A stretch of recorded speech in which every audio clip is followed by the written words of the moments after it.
right, so welcome to Blue Veil Wellness, where we explore the intersection of faith, wellness, and living authentically as Catholic women. I am Christy Murray, your host. And if you've ever felt like your mind won't stop spinning, there's so much noise up there that you can't hear yourself think, let alone hear God. This episode is for you. Today, I am talking with Kylie Hein, and she might just become your new favorite conversation partner.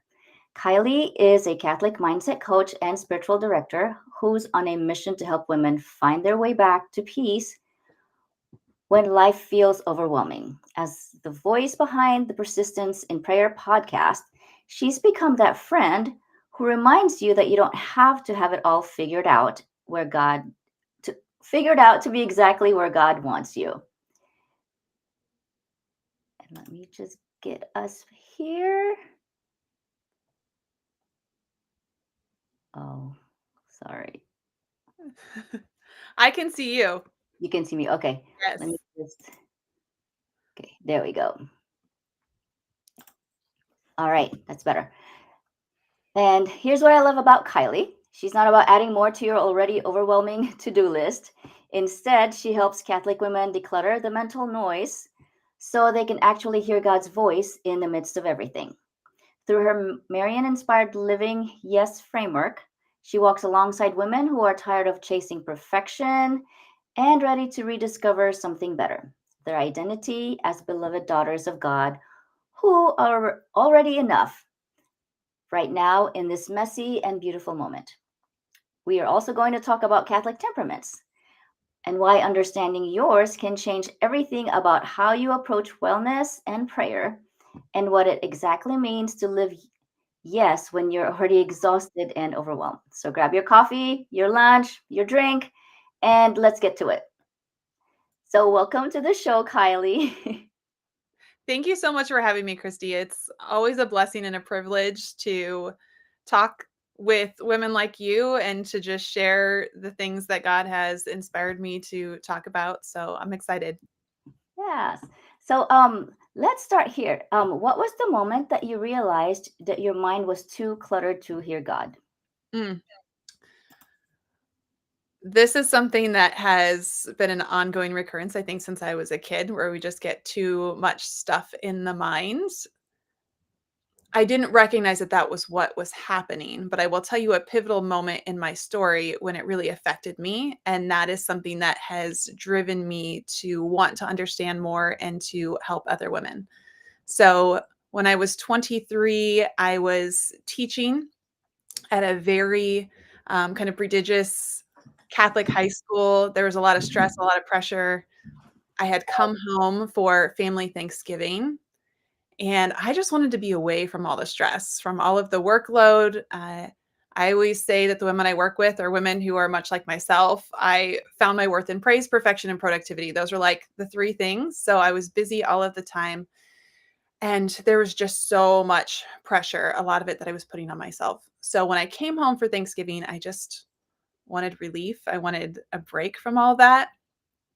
But in my family, preparing for holidays was a little chaotic. The house cleaning, the getting all the stuff ready. And so there came a moment when I was in the kitchen with my mother and the, you know, the thing that tipped me over the edge into chaos was lumpy sugar. Okay, it sounds crazy, but if you've ever made something with brown sugar, you know how sometimes it can just get those chunks in it.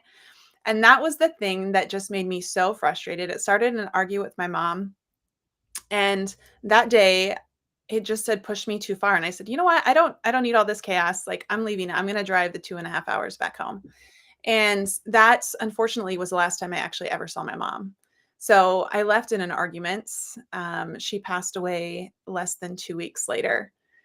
Oh, And so I didn't know that this chaos in my mind was, and my temperament, which we'll talk about later, was a lot of what was causing me to kind of be pushed over the edge. I didn't know how to let go of all of this pressure, all this stress, all this chaos that was going on in my mind. And so that was a moment that greatly affected my life I didn't understand about mental clutter until I started being trained as a Catholic mindset coach and doing more work in spiritual direction. And that's where I really found the power and the beauty and the transformation and the peace that we can protect by recognizing what's going on in our own minds. But that was years down the road.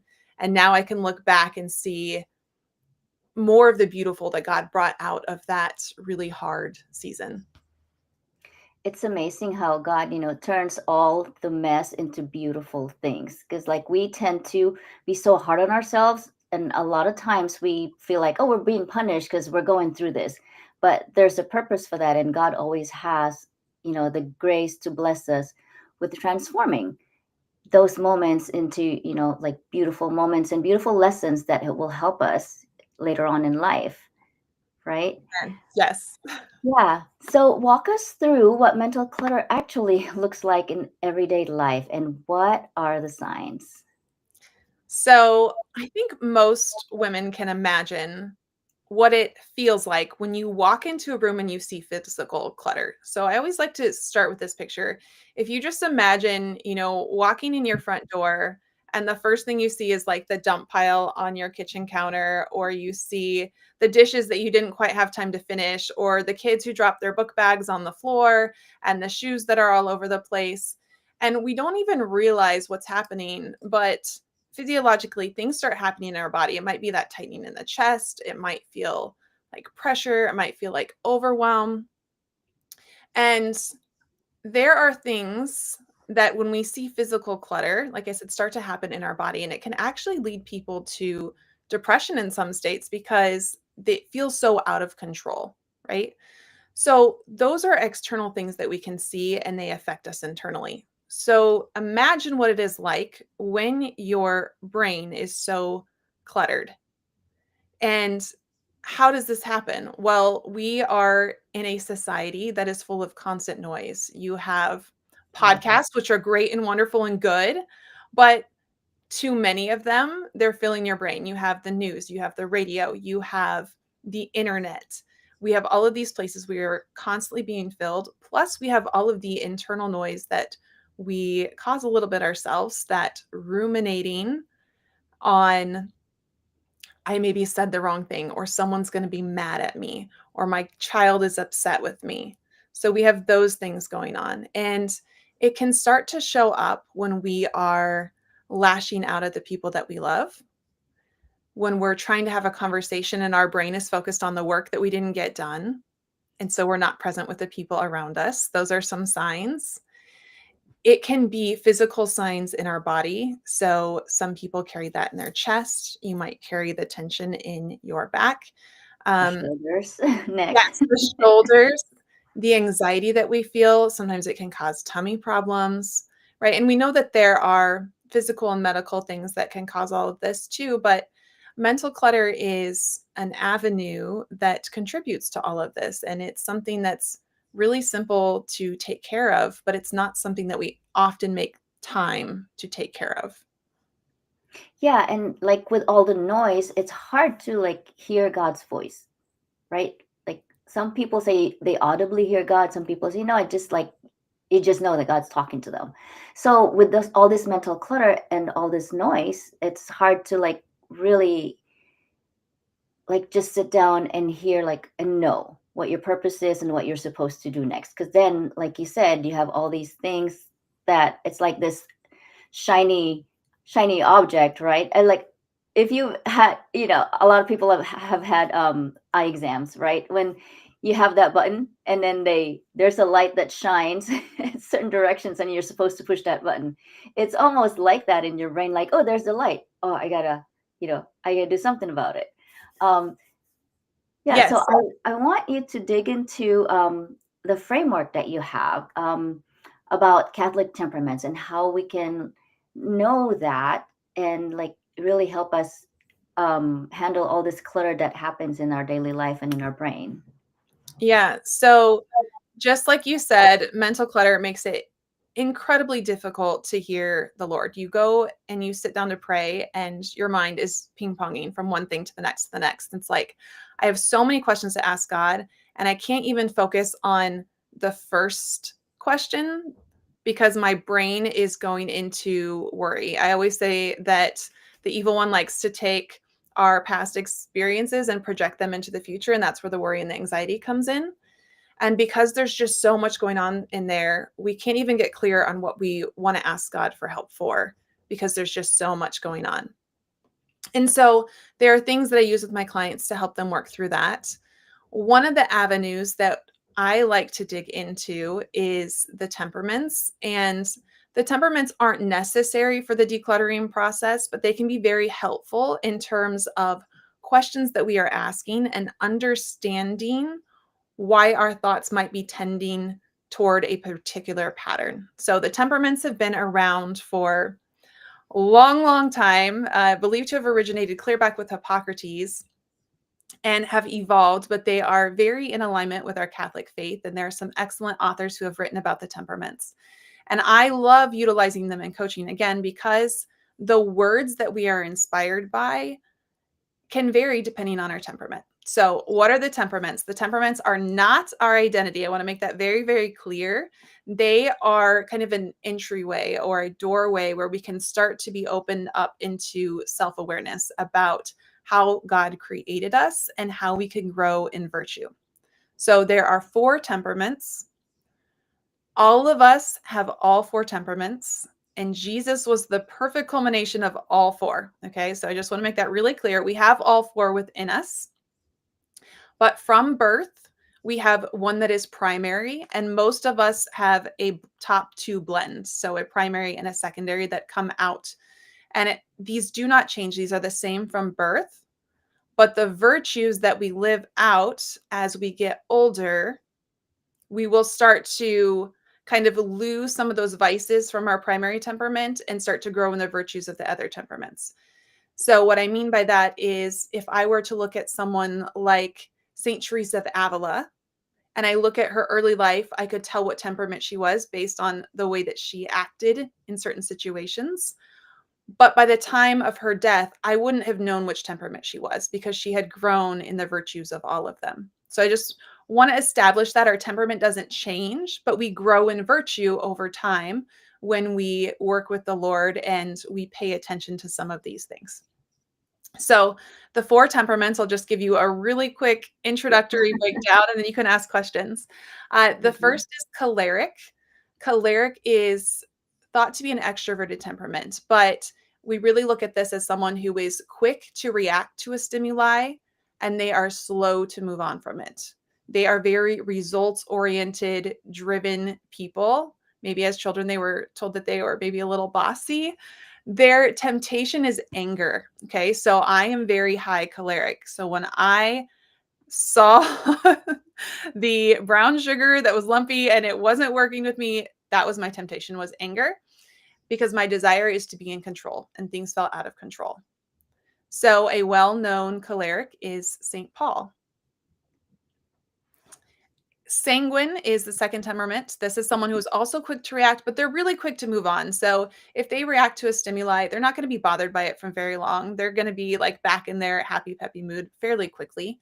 These are very people-oriented people. They are fun. They're warm. They're the life of the party. But they can just be a little impetuous. So that shiny object syndrome, wanting to like jump to the next thing. They don't always finish what they started because their temptation is frivolous acts and their desire is fun. So they love the next shiny thing. Saint Teresa of Avila is believed to have been very high sanguine. Oh, okay. And if you look at her story from the beginning, she was a little bit prone to gossip. She wanted to be around people. And you can see that in her early life.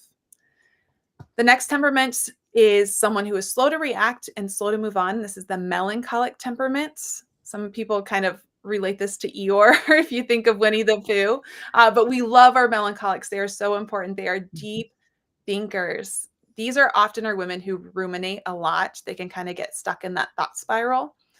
But they are very quality oriented. They care about perfection. So their temptation is despair, but their desire is perfection. These women often take longer to do things, but they are excellent at what they do. And a good example of a melancholic is Saint Therese of Lisieux. And you can see this again Mhm. if you look at the story of her early life. And the fourth temperament is phlegmatic. These are our peacekeepers. These are our reliable, lovable women. They're slow to react. They are quick to move on. They are very service oriented. They like their routine and they do not like to ruffle waters. So they want everything to be peaceful. They balance out those choleric temperaments. Mhm. Their temptation is sloth. Their desire is peace and quiet. And one of my favorite examples of the phlegmatic is Queen Esther in the Bible. I love talking about her story because she doesn't let Okay. her temperament keep her from, her mission that God asked her to fulfill. Wow, it's amazing how, I love how you in the beginning you said all of us have all four of them. But like one seems to be more like dominate. Is it possible that one temperament can come out more in certain situations?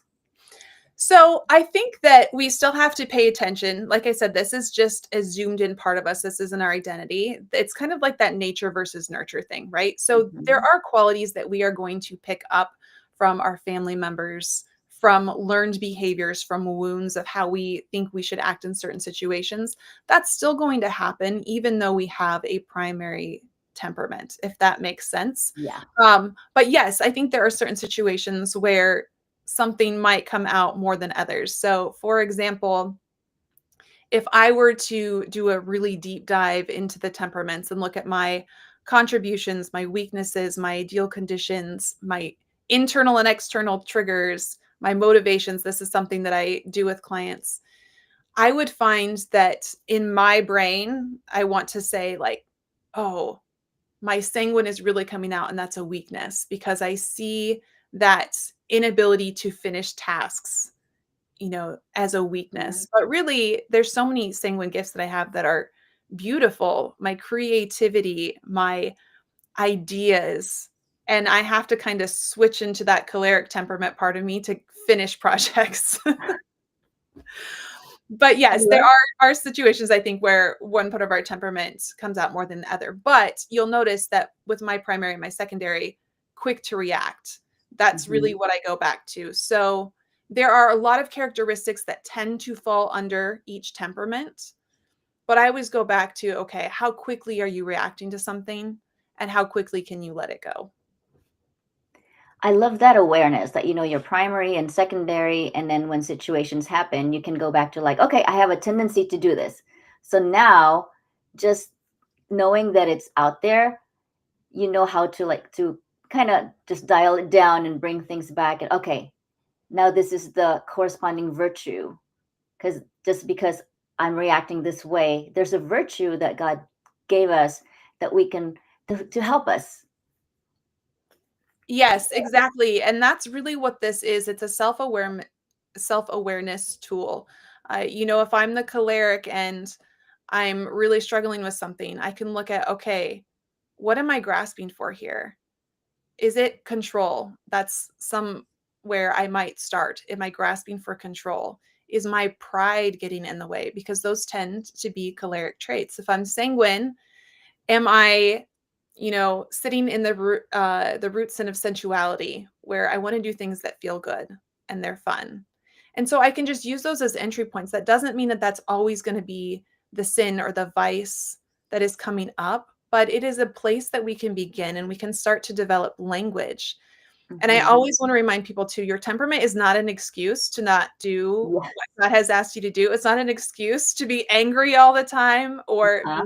lazy all the time or retreat. If I'm melancholic and I'm more introverted and I really need quiet time to process my emotions, that doesn't mean that I don't go out into the world and talk to people.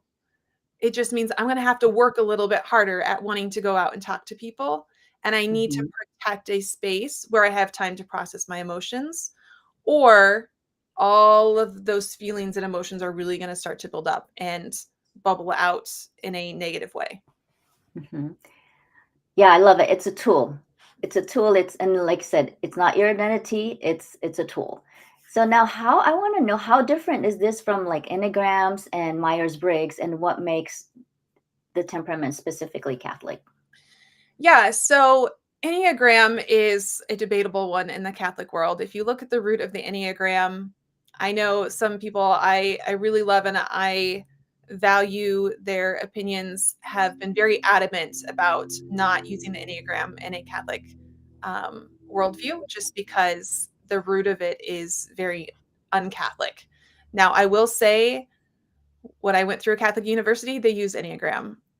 Since I have learned more about it, I don't. I don't use Enneagram at all, and I prefer the temperament just because all of the research on it, it is very Catholic based. And Myers-Briggs, kind of same thing. I'm familiar with Myers-Briggs. What I love about the temperaments is it's so simple. So if you look at some of the other assessments that are out there, there's a lot of different combinations.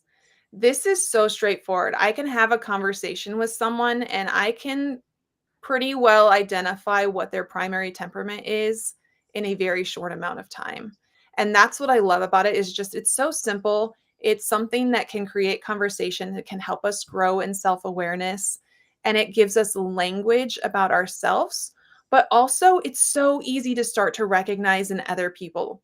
If I were to look at a stranger or a coworker, I would say maybe someone who I know but not really well, I wouldn't be able to look at him and say, "Oh, they're an INFJ," right? But I might be able to say, "Oh, I think that person is sanguine, and this is why their brain is working differently than my brain." And I can begin to have more compassion for them because I understand how they are naturally wired. So, a temperament is your natural inclination in a situation. Now, again, as we get older, we know that sometimes our natural inclination is not the correct way to respond, but it's that internal desire, how you instantaneously want to react to something. And this is so important in the workplace and in our families, and to just recognize if I am married to someone who is choleric, they may not be as empathetic. They may not apologize very often because they think in their mind that they are right. And again, it doesn't give them the excuse to be rude. It just means, okay, I'm going to recognize that this is how their brain is wired. There are certain gifts that they have, and there are certain weaknesses that they have. If I am married to a melancholic, I need to recognize that that person might not want to go out and be in loud places all the time. They need to have a safe place to retreat. When our emotions are running high, they might just need some time to themselves. And if I'm, for example, a sanguine married to a melancholic, and the sanguine's like, I just want to fix it. I want you to be happy. I want to cheer you up. Right. I have to recognize, no, that person, their natural inclination is that they just need some time and they need some space. And so we can just start to recognize those patterns. And like I said, it's so simple to learn and to begin to recognize that that is why I truly love it. It's something that anyone can learn and it's not complicated. I love how you say, you know yourself and then you recognize it in other people. So then you have more compassion for them and also having more compassion for yourself, just Yes. being aware and recognizing that. So it sounds simple and I love how you explain it really well. If people want to learn about, these four temperaments, just where would do you recommend them start? Yeah, there are some really great books that are out on the temperaments if you like to read. There's one by Rosemary McGuire Berry. She has one that is, I'm gonna blank on the name. It's something and piety, but it's story based on the lives of the saints and how you see their temperaments show up. So that is one.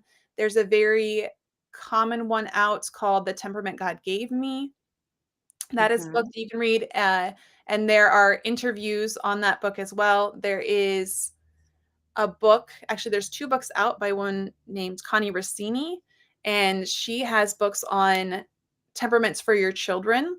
However, I found them incredibly helpful in my own life and just recognizing myself. Just those little things. For example, if I'm choleric and I'm married to a phlegmatic, if I tell my husband, all the time, like, "Why aren't you getting this done? Why aren't you getting this done?" And I'm nagging him, that actually makes him retreat. He's never gonna get it done, right? So there's just those simple things in Mhm. relationships.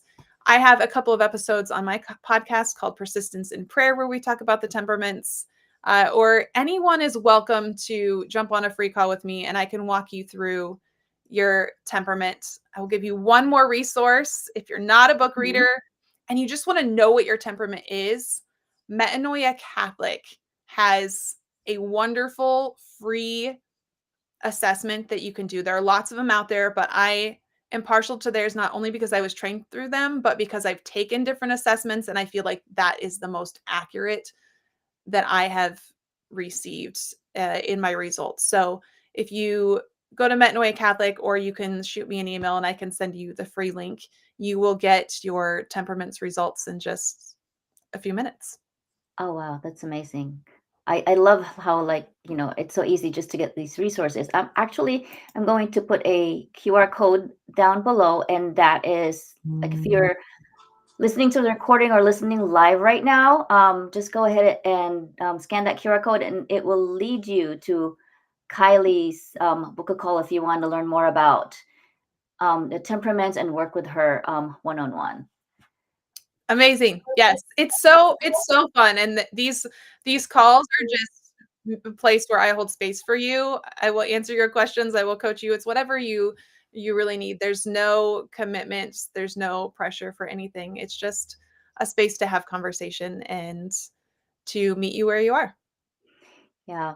And so, like, I live in Alaska, and Kylie is 3 hours away from me. And just every time I talk to Kylie, it's like talk to a friend that, like, it's like we've known each other for, it's so easy to talk to her. So I really recommend, if you're really curious about temperaments and learning about her living yes framework.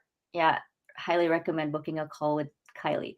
So speaking of the living yes framework, tell us more about it, and like, how is it Marian inspired?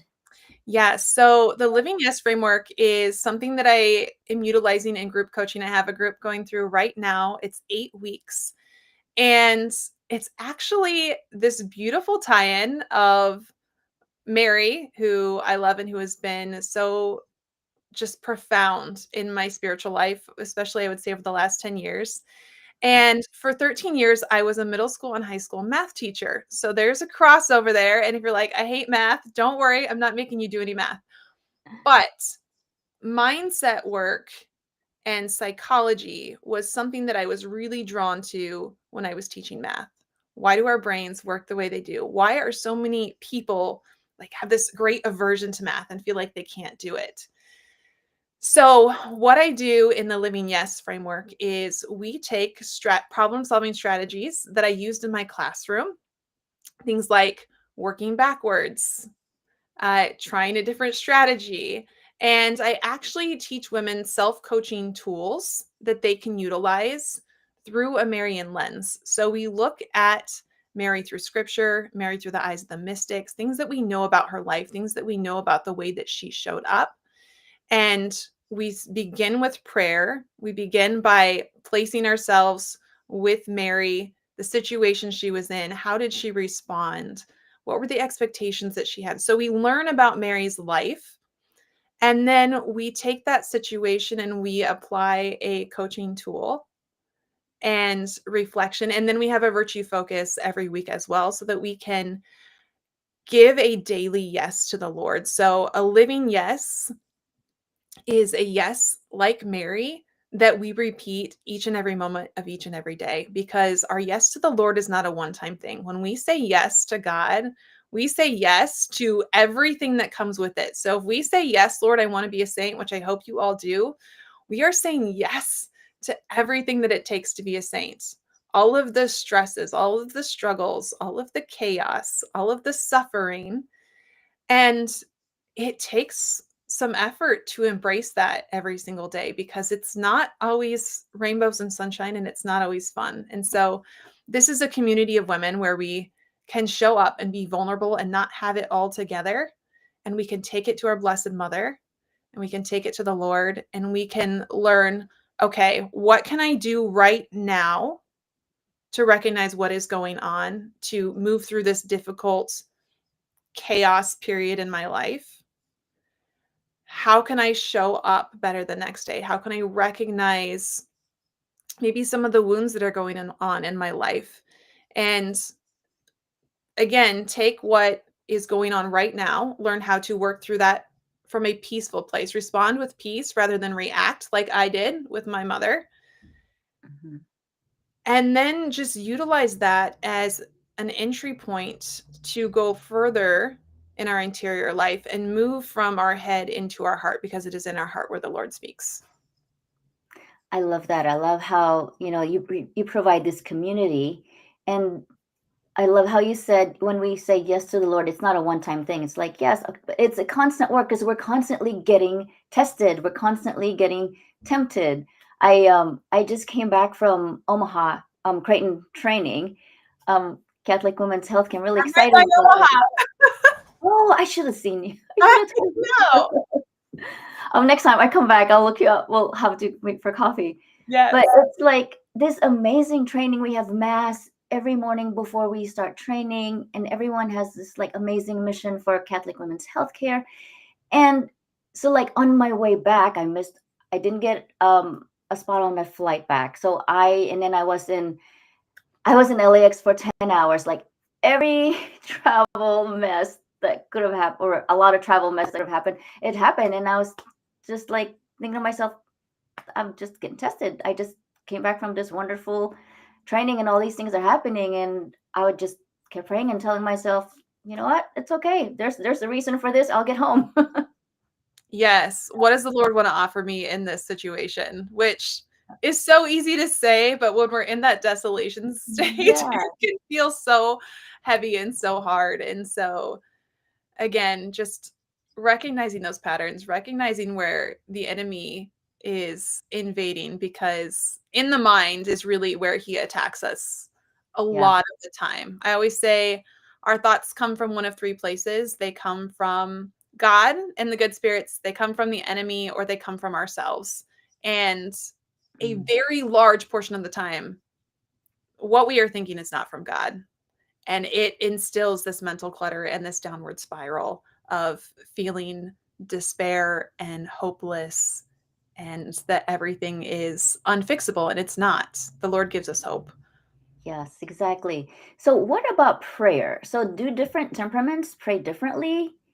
They actually can be drawn to different types of prayer, yes.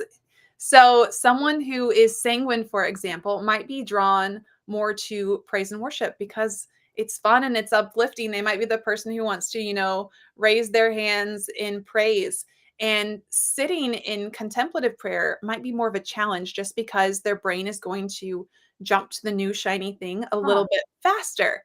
Now, that doesn't mean that they shouldn't still make time for mental prayer or, learn to sit in the silence. It just might be more of a challenge. Whereas the melancholic, who likes to just sit and deep think on things, contemplative prayer might feel very natural for them because they are such deep thinkers.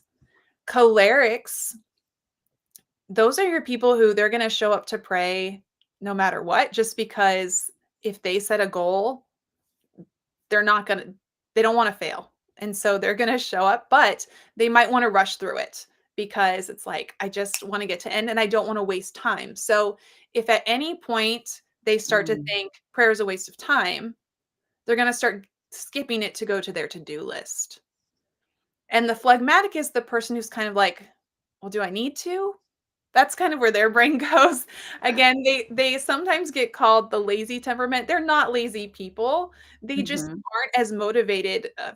Phlegmatics aren't as often saints. Now, I want to be very clear. That doesn't mean that you won't be a saint if you are phlegmatic.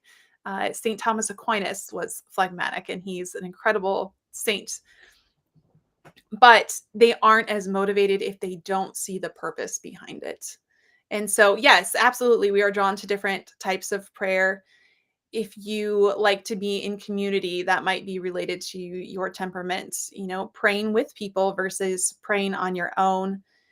I know based on temperament, sometimes there will be women who, when they are trying to have a conversation with God, it can be more difficult because they want to know all of the details. So they might be sitting there with their study Bible and they're learning, but it's treated more as like a Bible study versus a conversation with God. A sanguine might be more drawn to imaginative prayer because their imaginations are just really great. Whereas a choleric, if you were to walk them through an imaginative or an Ignatian prayer exercise, it's going to be more uncomfortable initially because their imaginations sometimes aren't as vibrant. Or they want it finished right away because they gotta Yes. jump to the Like, next one. just tell me the answer, Lord, jump me to the end. I know, right? I don't need all these details. Just like how does this? Yeah. Wow, just amazing. Just talking to you now, I'm like, okay, I can see how, how everyone's like mind. I mean, we all know that everyone's mind works differently, but it's amazing how approaching this based on temperaments. So how does it look like if we use temperaments for self-care in everyday life? Oh, I love this question. So, one of the breakdowns that I do with clients, and there are Metanoid Catholics um, coaches who do these in workshops as well. So, I've also done this in workshops, but you just get to go a lot deeper when you do it one on one. But one of these sections that we spend time in is something called ideal conditions. And so, I think this is so important for self care. Often, when we think of rest, we think of sleeping. But we need all different kinds of rest. We need social rest, emotional rest, we need creative rest. And when we look at ideal conditions for our temperaments, we start to recognize, oh, I'm not getting this. And this is something that I really need for my temperament. So, in terms of self care, it might look like for the choleric, they want clear goals. So if I don't have clearly established goals in my life, if I don't have something that I'm reaching for and attaining, that competitive nature is not coming out in me, I start to kind of lose my sense of purpose. If I am someone who is sanguine and I don't have those moments where I get to be kind of on the stage or creative and I'm not making space for that, I kind of start to, you know, retreat in a little bit or again just use lose some of that liveliness in my everyday. And this happens as women and especially as mothers because we think, "Oh, like I don't have time to paint. I don't have time to do whatever this activity is because I need to do all these other things for my kids." I've had women tell me that. And I always want to pause them. If you don't do that, you are not going to show up for your family in the way that they need you because that is something that you need to rest and recover. So it might seem like sitting down to do a puzzle is frivolous, but if that is something that you need for your temperament, if you're melancholic, and again, I use this example all the time because it's the most common one that I hear from women is that time and space to process their emotions. If you are melancholic and you have kids following you into the bathroom and into the shower, and you have to retreat in your car and lock the doors to have 5 minutes of time to yourself, you're going to start to get really run down really, really fast. And so, how can we look at these ideal conditions and have conversations with our spouses and start to set boundaries around these ideal conditions so that we can, you know, keep that whole person healthy. Mhm. Yeah, I think like going to adoration, it's the best kept secret. Everyone should sign up for an hour. We have 24 hours, 7 days a week. At our parish, we have 24/7. And you sign up for your time. And I've been, gosh, it's been since I was pregnant. My oldest son is now 17.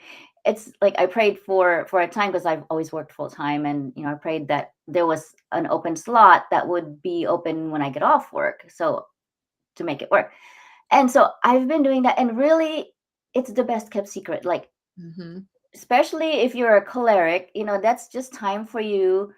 Just be quiet. If you just sit there, you really don't have to do anything. And there's so many graces that like flow from just being in the presence of God and just that quiet time. And I think everyone, whatever your temperament is, would benefit in just being there, just sitting down.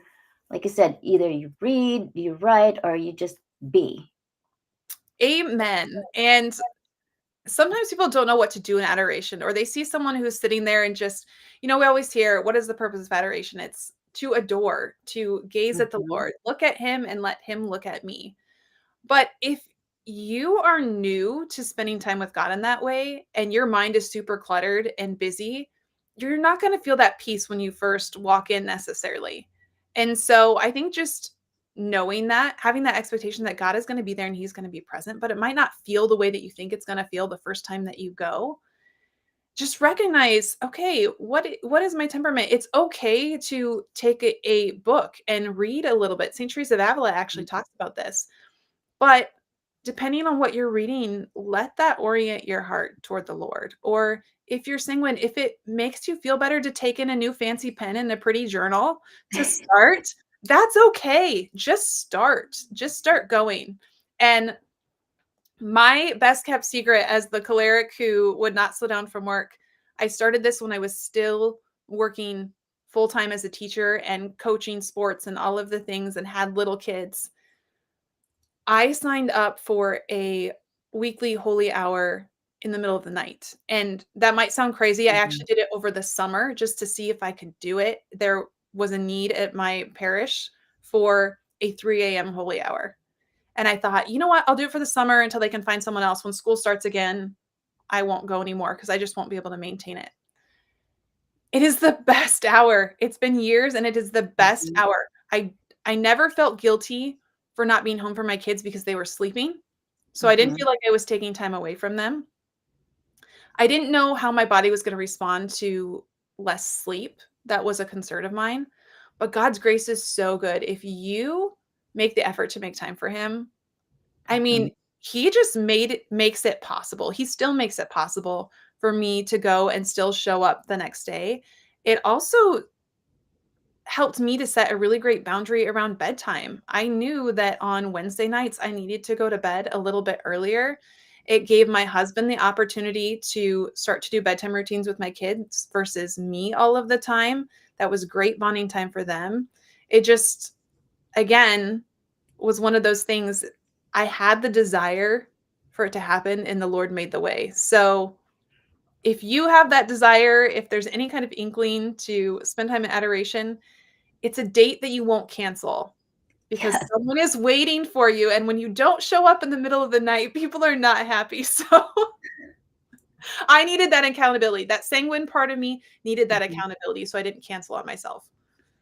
Yeah, I love that. I do occasionally look for slots, like when people are going on vacation. So there's, they need like temporary slots, and every now and then I find like a 10. I'm not as brave as you going at 3, but I can tell how it fills you up, and I'm glad it does.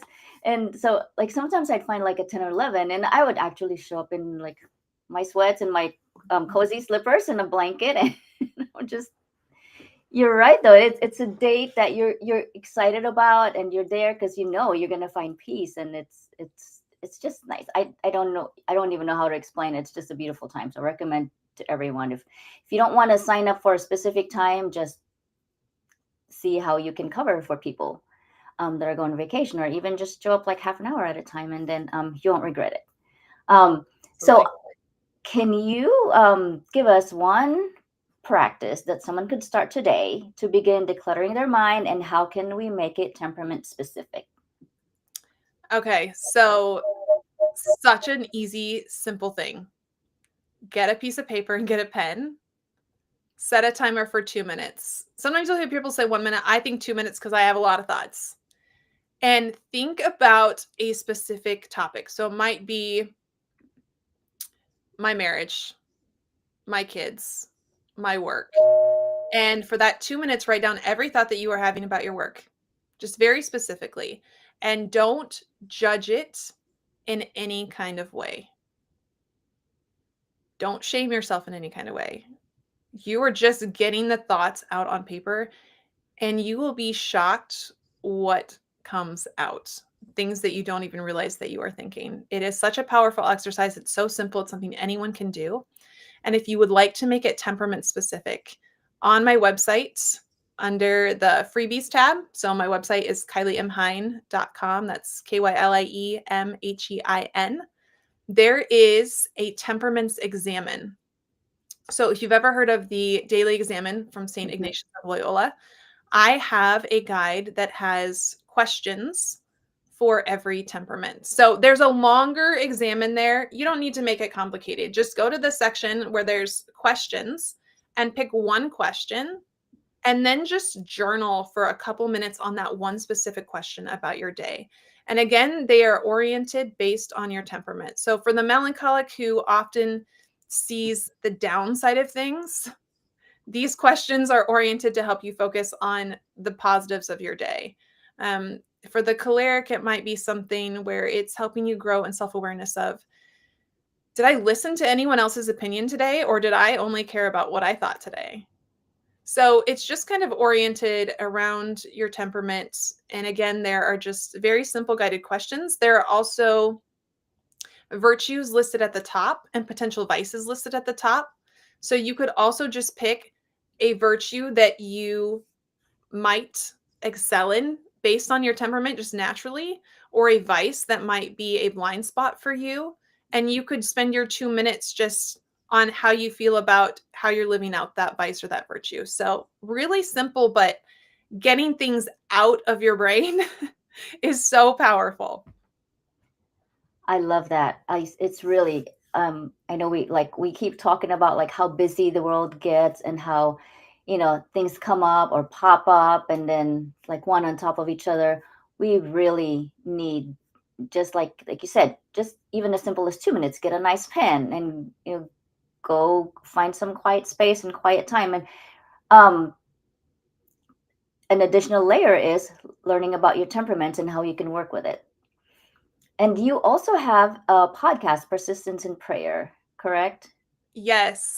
Persistence in Prayer is a podcast for Catholic women who want to move from that place of overwhelm to openness, from the head into the heart. And so I have wonderful women like Christy come on, and my guest speakers and I talk about mindset tools that you can use in the everyday, but we also talk about faith and spirituality and how we can live our daily yes in the midst of just the normal day-to-day life. We are women in the world, and we are not in a cloistered monastery. We have real life things going on around us. So how can we show up in that space? How can we learn from the saints? How can we deepen our prayer life? So I would love to see you there. I end every episode with a scripture verse or a prayer tip, and that's one of my favorite parts, is to just hear from other women, typically sometimes men, about how they've been able to encounter God in the day to day.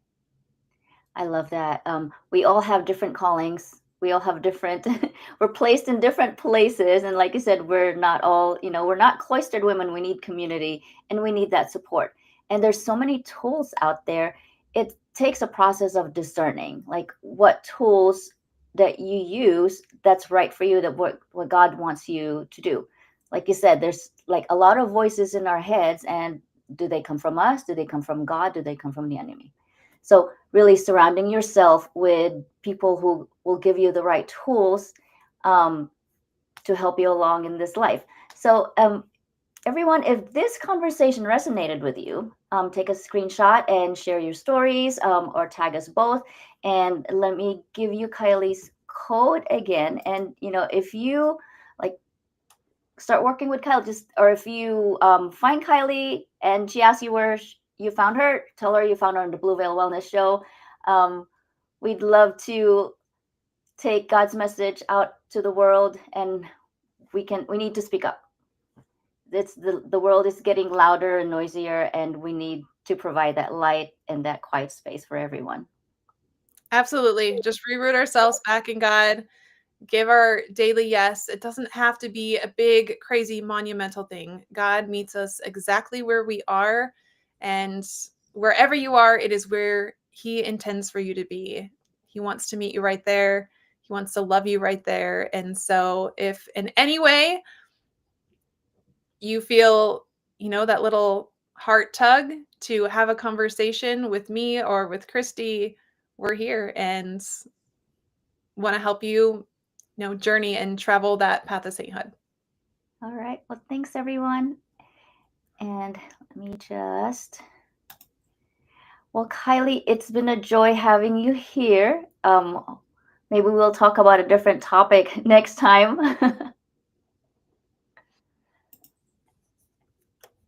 Let me just, all right.